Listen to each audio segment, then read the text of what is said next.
Great morning dear students, मेरा नाम है रत्नेश दास और आज के इस वीडियो में हम डिस्कस करेंगे कि पैसिव वॉइस को के जो स्ट्रक्चर्स होते हैं उनको हम शॉर्टकट ट्रिक्स के माध्यम से कैसे इजीली याद कर सकते हैं। बहुत सारे कमेंट्स मुझे आए कि पैसिव वॉइस के स्ट्रक्चर्स बनाने के लिए भी कुछ शॉर्टकट ट्रिक्स बताएं, तो आज के इस वीडियो में मैं आपके लिए वो ट्रिक्स लेकर के आया हूँ। यदि आपको मेरा ये वीडियो पसंद आया तो इसे ज़्यादा से ज़्यादा आप स्टूडेंट्स तक शेयर करें ताकि और भी स्टूडेंट्स लोगों को इस वीडियोस के माध्यम से हेल्प मिल सके और मेरे चैनल्स को आप जरूर से सब्सक्राइब कीजिए।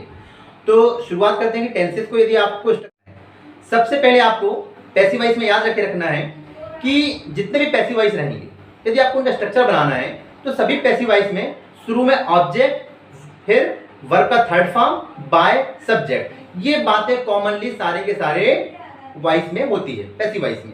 फिर से रिपीट करता हूं, जितने भी आप वॉइस बनाएंगे सभी के सभी वॉइस में ऑब्जेक्ट, वर्ब का थर्ड फॉर्म, बाय, सब्जेक्ट आएगा ही आएगा।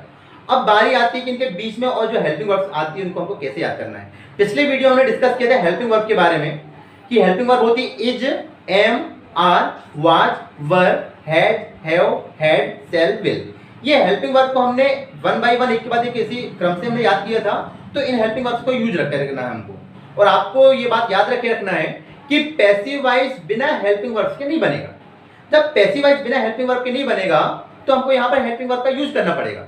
तो जैसे हमको बनाना प्रेजेंट इंडेफिनिट के पैसिव वॉइस से स्ट्रक्चर्स बनाना है, तो हमने पहली बात क्या याद किया कि सारे के सारे पैसिव वॉइस में शुरू में ऑब्जेक्ट, वर्ब का थर्ड फॉर्म, बाय, सब्जेक्ट आएगा। अब हमको इसमें याद रखना है कि इसमें हमको हेल्पिंग वर्ब लगाना है। अब बात ये आती है कि प्रेजेंट इंडेफिनिट मतलब प्रेजेंट सिंपल में हम कौन सी हेल्पिंग वर्ब लगाएं। तो उसके लिए आपको याद रखना है कि प्रेजेंट इंडेफिनिट के पास तो कोई हेल्पिंग वर्ब नहीं है। हाँ, वो अलग से डू, डज, डिड होता है, वो एक अलग बात है, परंतु हम देखें इंडिविजुअल रूप से टेंस के स्ट्रक्चर्स में तो किसी प्रकार से कोई हेल्पिंग वर्ब प्रेजेंट इंडेफिनिट की नहीं है। तो प्रेजेंट इंडेफिनिट के बाजू में कौन है? Present continuous. तो ये अपने पास में हेल्पिंग वर्ब नहीं है, तो ये उधारी किससे ले आता है हेल्पिंग वर्ब? प्रेजेंट कॉन्टिन्यूअस से, क्योंकि प्रेजेंट कॉन्टिन्यूअस के पास में क्या हेल्पिंग वर्ब है? Is, am, are. तो प्रेजेंट इंडेफिनिट का स्ट्रक्चर क्या हो जाएगा?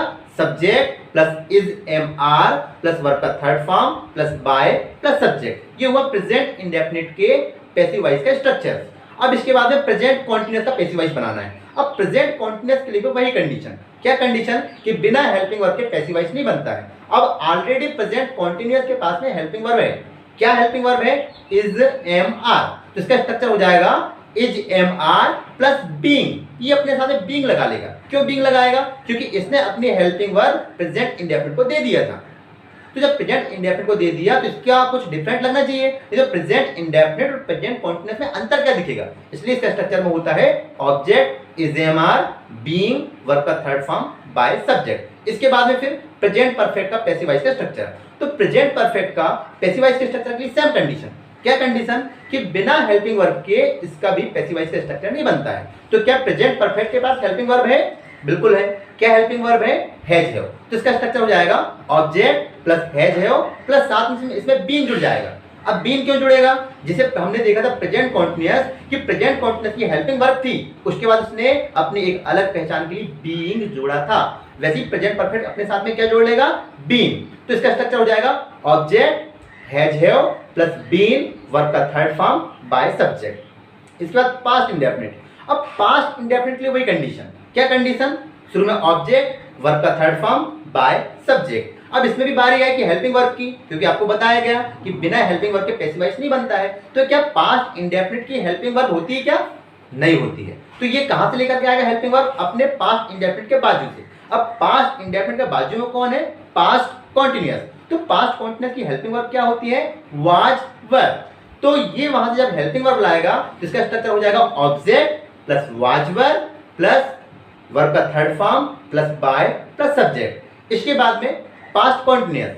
अब पास्ट कॉन्टिन्यूअस के लिए वही कंडीशन कि बिना हेल्पिंग वर्ब के इसका भी जो है पैसिव वॉइस का स्ट्रक्चर नहीं बनेगा।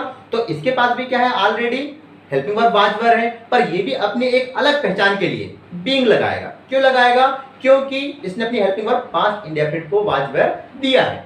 तो इसका स्ट्रक्चर क्या हो जाएगा? Object plus was, were plus being plus verb का third form plus by plus subject. इसी तरह से हम देखते हैं पास्ट परफेक्ट का पैसिव वॉइस का स्ट्रक्चर। अब पास्ट परफेक्ट के लिए वही कंडीशन है। क्या कंडीशन है? ऑब्जेक्ट, वर्ब का थर्ड फॉर्म, बाय, सब्जेक्ट। अब इसमें भी इसके पास हेल्पिंग वर्ब है या नहीं है, हेल्पिंग वर्ब। कौन सी हेल्पिंग वर्ब है? हेड। तो स्ट्रक्चर क्या हो जाएगा इसका? ऑब्जेक्ट प्लस हेड, और अपने साथ ये भी बीन लगाएगा क्योंकि सभी के सभी परफेक्ट में बीन लगते जा रहा है। तो object plus had been verb का थर्ड फॉर्म बाय सब्जेक्ट। इसके बाद है फ्यूचर इंडेफिनिट। फ्यूचर इंडेफिनिट के लिए भी सेम कंडीशन, ऑब्जेक्ट शुरू में आएगा, वर्ब का थर्ड फॉर्म आएगा, बाय फिर सब्जेक्ट। और इसमें भी ये भी अपने कॉन्टिन्यूअस से एक हेल्पिंग वर्ब के रूप में बी लेगा।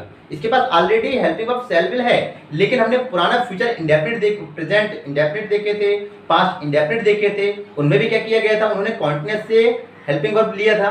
तो यहाँ पर जो है फ्यूचर कॉन्टिन्यूअस में क्या आता है? बी आता है। तो ये अपने साथ में शैल विल के साथ में बी ले लेगा, तो इसका स्ट्रक्चर हो जाएगा object plus shall will plus be verb का थर्ड फॉर्म बाय सब्जेक्ट। इसके बाद में फ्यूचर परफेक्ट। फ्यूचर कॉन्टिन्यूअस का पैसिव वॉइस का स्ट्रक्चर्स नहीं होता है, हम डायरेक्ट देखते हैं फ्यूचर परफेक्ट। अब फ्यूचर परफेक्ट के लिए सेम कंडीशन, ऑब्जेक्ट रहेगा सभी के सभी, इसमें वर्ब का third form by subject.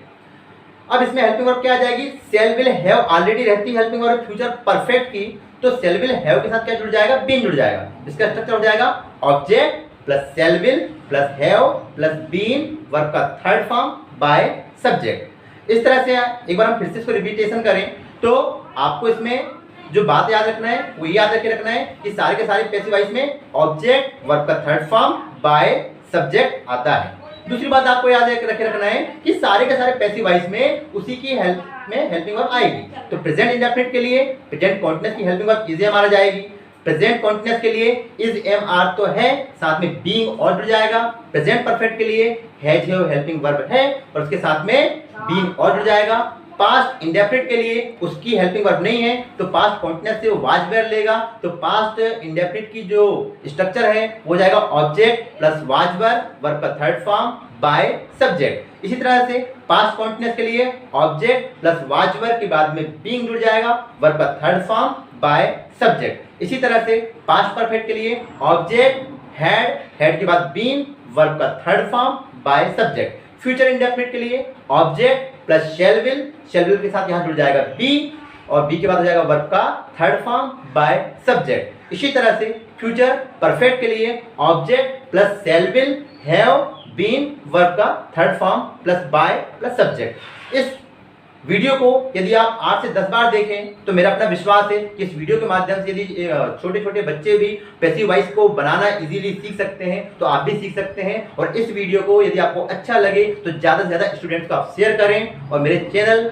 Ratnesh चौलारी को सब्सक्राइब करें ताकि आपको इसी तरह से और भी ज़्यादा से ज़्यादा टेंसेस के, वॉइसेस के, इसके अलावा जो ग्रामर्स की समरी आपको मेरे इस चैनल के माध्यम से आपको मिल जाएगी।